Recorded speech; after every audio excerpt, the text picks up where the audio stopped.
Live from downtown Detroit, home of WDIV and Click on Detroit, Local 4 News at 5 starts now. Metro Detroit hunkered down as coronavirus cases rise. The UAW demanding plants be shut down, saying it's just not safe for workers. That as President Trump aims to take sweeping action to keep the American economy afloat. Another busy day. We're going to start things off here at 5 with the numbers. As of right now, 65 confirmed cases in Michigan. And that's 12 additional cases from yesterday. Here's just the top lines of what, as Devin said, has been an extremely busy day of news. One of the new cases is a second resident of the All Seasons of West Bloomfield Senior Living Facility. Also, we've now learned of Wayne County's first potential exposure location. It happened March 10th at the AMC Fairlane 21 Theaters in Dearborn. And now we're learning new information about the people who have actually contracted coronavirus. And for that, we bring in our Dr. Frank McGeorge. Doc? Yeah, Kim and Devin, actually, I've learned those patients' age ranges age 5 to age 92. Now, 58% are male, and Oakland County has the most cases with 16. Testing is clearly ramping up in Michigan as well as across the country, and an FDA decision, it clears the way for even more options. All states can now authorize tests developed and used within their borders in addition to the FDA. That announcement will help bring tests to more people. But Dr. Anthony Fauci cautioned it's measures like staying home and social distancing that are critically important right now. We tend to think that we're not going to be able to mitigate or contain without testing. They complement each other in some respects, but they're separate channels. Even if we had no testing, we should be doing what we're doing now. That's why they're urging people to spread the word, not the virus. Let's do everything that we can to ensure that we don't need the ventilators because we protected the people who would have needed to use them. Asking everyone to cancel non-essential procedures. To the hospitals and dentists out there. Things that don't need to be done over the next 2 weeks, don't get it done. If you're a person with an elective surgery, you don't want to go into a hospital right now. And cautioning, we won't know how well it's working for some time. It probably would be several weeks and maybe longer before we know whether we're having an effect. It may be at the end of the day, we'll see a curve that would have been way, way up.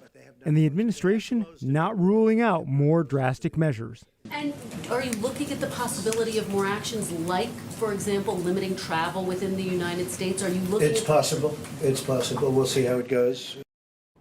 Now locally, Henry Ford Health System has begun in-house testing on currently hospitalized patients as well as healthcare workers with results that are expected within 24 hours. They are also offering testing for outpatients at drive-through locations, and those tests will be sent to an outside lab with results expected to about 4 to 5 days. Now, Beaumont Health has also started processing a limited number of tests in their own laboratory, allowing doctors to get results for certain patients in hours instead of days. Yeah. And a case with a 5-year-old, which we've said tougher maybe for kids to get it, but they're not immune. Exactly. This is clear evidence that, as we've always known, children can get the illness. We do not know the condition of this 5-year-old, to be clear, and it's quite possible this may have been a family contact of someone that was also positive. Okay. Doc, thanks. More to come from Dr. Frank McGeorge. Now to the United Auto Workers Union, because they're demanding the Big Three close all their plants for the next 2 weeks amid concerns from workers.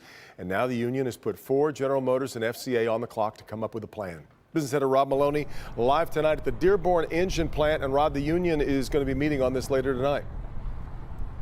Yeah, they will, Devin, and it's not often you hear the UAW president threaten to strike all 3 of the auto companies at the same time in the middle of a crisis, and yet that's precisely what Rory Gamble did today. He didn't come out and say it that way, but trust me, that's what he's after. Gamble is making threats because his membership is angry. Outside the Warren Truck Assembly Plant, line workers continue to vent their frustration. Yes, they should have been did. It's something that should have been done a long time ago. When it first happened, they shouldn't put our health in jeopardy like that. It's easy to spread. You know, we're touching the same materials, the same parts. You know, we're close contact, using the same bathrooms. It just seems like once one person gets it, it's going to continue to spread easily. They see white-collar workers telecommuting, and they're working side by side. leaving the plants in large crowds together, and they want it to stop. So Rory Gamble this afternoon reiterated his pitch to the car companies that he made over the weekend, saying that closure is the only right answer. Quote, the UAW leadership requested a 2-week shutdown of operations to safeguard our members, our families, and our communities. The companies, however, were not willing to implement this request.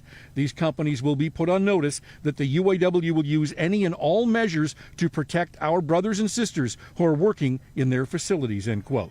The UAW faithful were happy to hear it. They're trying to be as safe as they can, inside.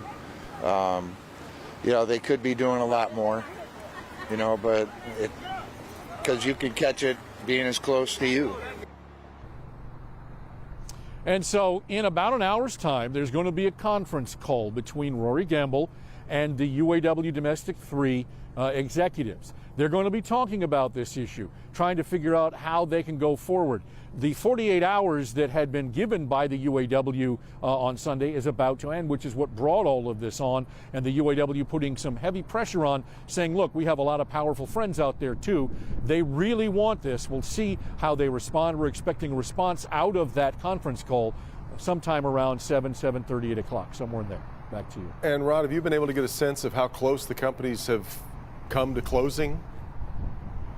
Well, let's face it. Ford actually announced that it's closing down its European operation earlier this afternoon. And in fact, the UAW said in its letter this afternoon, its release, that Ford is willing to rotate down shifts at plants, which means that they'd be willing to do staggering or something like that to make the UAW line workers feel a little better about it. So we're going to have to see how they negotiate this thing. We won't know until later tonight. Yeah. All right, Rod, from the autos now to transit. After a driver shortage shut down the DDOT bus system today, short time ago, Mayor Duggan announced new safety measures for the drivers. Yeah, and that means buses will be back rolling tomorrow morning at 3 a.m. and all bus fares will now be free. Larry Spruill is following that story for us tonight. Larry, this is a major move. Kimberly, this is big news, especially for the riders who ride this buses. Now, Mayor Duggan tells me he knew he had to do something once thousands of DDOT drivers just walked off the job this morning due to their concerns of getting coronavirus on the buses, leaving thousands of riders stranded. You could see those drivers being at a high risk of exposure because of the number of people coming in close contact. Mayor Mike Duggan addressing the media Tuesday afternoon, saying there are changes coming to the Detroit Department of Transportation after thousands of drivers walked off the job Tuesday morning. We needed to put a lot more resources into the cleaning given what we're facing. DDOT bus drivers said they were concerned about their safety and health when driving the buses, especially with the coronavirus spreading rapidly across the globe. We didn't want to get sick and infect the public, and we didn't want them to get sick, and we needed measures to be put in place. Duggan announced all DDOT fares are suspended in order to reduce close contact between drivers and passengers. New cleaning schedules and routines for all buses. Drivers will wear gloves and use disinfectant wipes. We will ask the passengers not to come in the front door past the fare box, but to both board and deboard out of the rear doors. Also, restaurants will allow drivers to use the bathroom at the end of their shifts. Although there is an agreement now between the city and DDOT, all day Tuesday, thousands of bus riders like Carl Brown left stranded. I ride the bus daily, going to my place of employment. It was a little unusual just coming out the house and I'm like, hey, where the bus is at? And so Mayor Duggan did also tell us that between 8 and 9 city workers are being tested for the coronavirus. They are now waiting back those results from those tests. At least one of those workers is a DDOT bus driver. Meanwhile, everything will pick back up early tomorrow morning at 3 o'clock. We're live outside City Hall in downtown Detroit tonight. Larry Spruill, Local 4. And Larry, Governor Whitmer announced a few days ago fewer than 50 people in one setting. Does this affect the number of passengers on a bus? And Kimberly, I asked the mayor that very question. He tells me that he is in constant communication with the governor. As of right now, he does not believe that that ban will go directly to the bus drivers because they simply have to transport people to and from point A and point B. Kimberly? All right. Larry, thanks. Michigan's Attorney General is cracking down on price gouging. In a letter to Menards. The AG's office says it has gotten 18 complaints about Menards raising prices on bleach, face masks, and other items. A state investigation found the store doubled prices on those items while tying the purchases to in-store rebates. So Menards now has 10 days to respond. President Trump asking Congress today to give emergency economic aid to help people through the financial storm of this crisis. The move is part of an $850 billion stimulus proposal that Treasury Secretary Steve Mnuchin discussed Tuesday with Republicans on Capitol Hill. Among the proposal, checks for $1,000 to many Americans. The Treasury Secretary did indicate some people, such as millionaires, would not be eligible. This is not happening right now, but the president is hoping something will get passed within the next 2 weeks. We want to go big, go solid. The country is very strong. We've never been so strong, and that's what we're going to be doing. We don't want, with this invisible enemy, we don't want airlines going out of business. We don't want people losing their jobs or not having money to live when they were doing very well just 4 weeks ago. So we're going big. Well, news of President Trump's stimulus proposal did help stocks today. The market rebounded from its worst day in more than 3 decades. The Dow closing more than 1,000 points higher, both the S&P up and the NASDAQ up 6% as well on the day. A lot of college and university news today due to the coronavirus. Michigan State University offers students living in dorms a refund or credit for future living costs if they move out by April 12th. Students were told they don't have to come back to campus next month. Classes are online for the rest of the semester. MSU says students will be getting follow-up information later this week.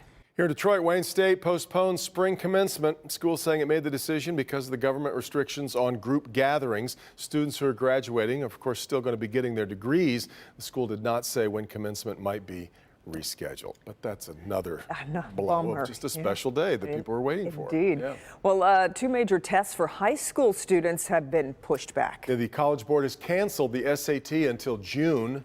The board says students who are registered are going to receive refunds. The ACT has also moved an upcoming exam date to June 13th.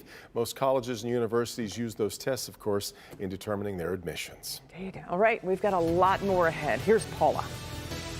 It might just be the most important invitation you receive in a decade.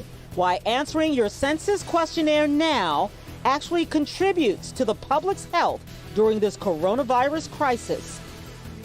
Spring officially gets underway on Thursday, and right on cue, we're tracking thunderstorms. Severe risk butting right up against the state on Thursday. Will this creep further north? We'll look at the possibility next. I'm Hank Winchester. Help me, Hank. Should you travel or cancel? And if you do, will you get your money back? Important information coming up from the expert.